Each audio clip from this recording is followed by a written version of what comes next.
Wọ́n ní àwọn nínú tí wọ́n sọ àwọn náà lè ṣe àwọn ìwà. Ọlọ́run wà ní ìlú ṣe bẹ́ẹ̀.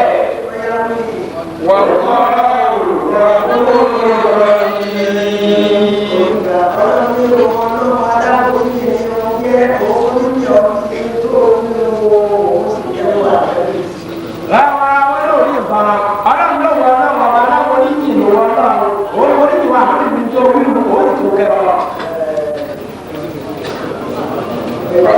كلمة الله لكم تحلة أيمانكم والله مولاكم وهو العليم الحكيم.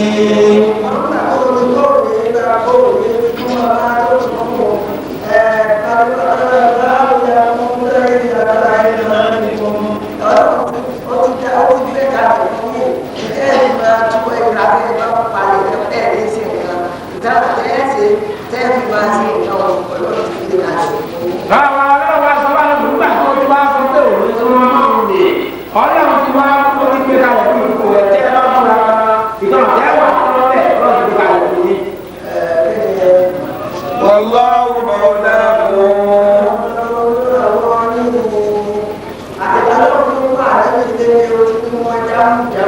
Báwa ọlọ́wọ́ lọ́wọ́ yìí wọ́n lọ́wọ́ fi pàṣẹ nínú bí wọ́n ọ̀rọ̀ wọn dáhùn ìyàwó wa.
Ẹ̀bùn jẹ́sẹ̀.